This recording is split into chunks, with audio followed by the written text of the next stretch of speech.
اب یہ جو بات ضمنی طور پہ آئی تھی طویل ہو گئی.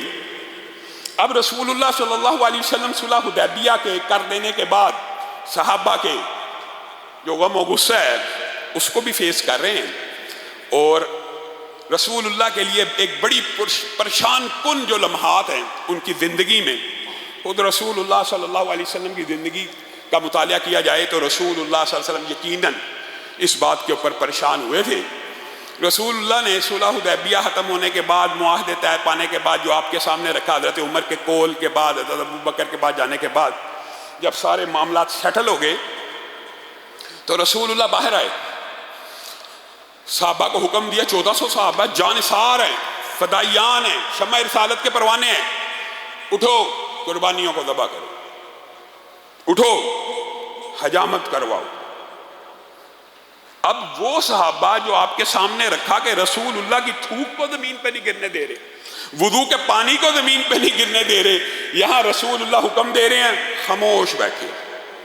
رسول اللہ نے دوسری مرتبہ کہہ دیا، رسول اللہ نے تیسری مرتبہ کہا، اور یہ رسول اللہ کی سنت مطہرہ تھی کہ آپ 3 سے زائد مرتبہ 3 کے عدد کو پسند کرتے تھے، حتیٰ کہ بعض آداب میں 3 دفعہ دروازہ کھٹکانے، اجازت لینے کے امور بھی فقہی طور پہ ذکر ہے.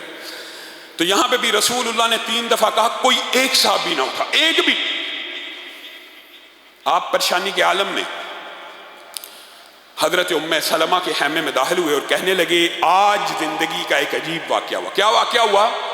وہ جو میرے لیے جان نثار کرتے ہیں، وہ جو میرے لیے اپنے خون بہا دیتے ہیں، وہ جو اس بات کی پرواہ نہیں کرتے کہ گردن کٹتی ہے کہ بازو کٹتی ہے، جو اس بات کی پرواہ نہیں کرتے کہ ان کا کون سا عضو تلف ہوتا ہے، جو اس بات کی پرواہ نہیں کرتے، جو مفہوم آپ کے سامنے رکھ رہا ہوں کہ جو صحابہ رسول اللہ کی طرف آنے والے تیر کو تو دور کی بات ہے گالی کو، سب و شتم کو برداشت نہیں کرتے. ام سلمہ میں ان کو حکم دیتا ہوں وہ اٹھتے نہیں ہیں.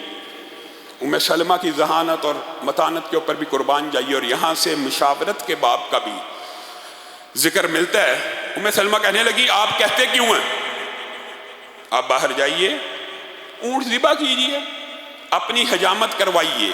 یہ کہ انسان خود عمل کر کے دکھائے، لیڈر رہنما کا اگر کبھی ایسی صورتحال اور مشکل ہو جائے کہ بات اس کی نہ مانی جا رہی ہو تو خود آگے بڑھ جائے، خود سب سے پہلے عمل کا میدان سجائے، پھر دیکھے کہ کارکنان کیسا کام کرتے ہیں. رسول اللہ کی سنت سے یہ بات بھی ہمیں ملتی ہے. رسول اللہ باہر نکلے، اونٹ کو ذبح کیا، حجامت کروانا شروع کی. حدیث کے الفاظ ہیں جیسے ہی رسول اللہ نے اپنے اونٹ کو ذبح کیا اور حجامت کروانا شروع کی، صحابہ ایک دوسرے کے سروں کو ایسے مونڈنے لگے کہ لگتا تھا گردنیں کاٹ دیں گے. اسی وقت عمل کرنا شروع کر دیا. اسی وقت جیسے ہی رسول اللہ نے اونٹ کو ذبح کیا، صحابہ نے بھی 70 اونٹوں کو ذبح کر دیا. ہر اونٹ میں اس دن 7 حصے ڈالے گئے، البتہ اونٹ کے اندر 10 حصوں کا ڈالنا بھی جائز ہے. اور حضرت محمد الرسول اللہ صلی اللہ علیہ وسلم نے کس اونٹ کو نہر کیا؟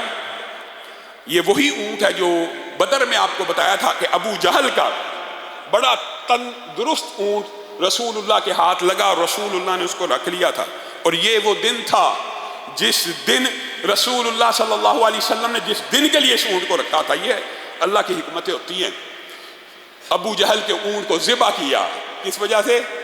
کفار مکہ کو پتہ چلے آج تمہارے وہ سردار کا اونٹ محمد صلی اللہ علیہ وسلم کے ہاتھوں اللہ کی راہ میں قربان ہو گیا، اللہ کی راہ میں قربان ہو گیا. اور بات پھیل گئی. اس نے ابو جہل نے اپنے اونٹ کے ناک میں یہ جو ہم نکیل ڈالتے چاندی کی بنوائی ہوئی تھی. رسول اللہ صلی اللہ علیہ وسلم نے اس وقت پھر دعا کی کہ سر کی حجامت کروانے والے کو 1 مرتبہ اور جو سر منڈوائے اس کو 3 مرتبہ کے لیے دعا کی. اور یہ قیامت تک کے لیے فلسفہ بن گیا کہ جو جائے گا سر منڈوائے گا اس کے لیے 3 مرتبہ رحمت کی دعا ہے، اور جو بال کٹوائے گا اس کے لیے 1 مرتبہ رحمت کی دعا ہے.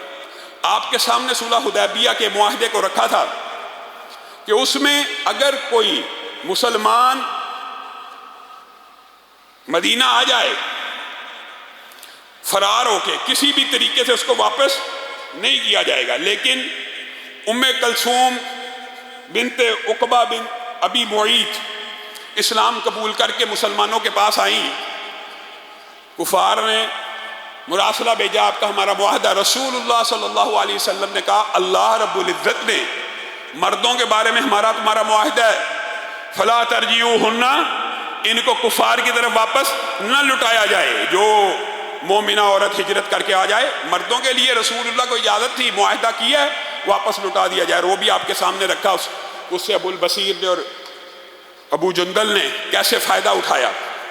یہاں پہ یہ عورت تھی تو رسول اللہ نے واضح انکار کر دیا کہ اللہ تعالیٰ نے عورتوں کو واپس لٹانے کا حکم معطل کر دیا ہے. خیر کفار اب اس سٹیج پہ نہیں تھے کہ ابھی تعالیٰ معاہدہ ہوا اور ابھی رسول اللہ نے ابو البصیر کو ابو جندل کو واپس بھی بھیج دیا. اب ایک عورت آئی ہے تو ہم اس کو بھی زبردستی لے جائیں. تو رسول اللہ صلی اللہ علیہ وسلم نے صاف اور واضح انکار کر دیا کہ عورتوں کو واپس نہیں بھیجا جائے گا. اگر وہ مومنہ ہوں گی تو یہ بھی فقہ کا ایک حکم ہے. اسی سفر سے واپسی کے اوپر بہت سے معجزات رونما ہوئے.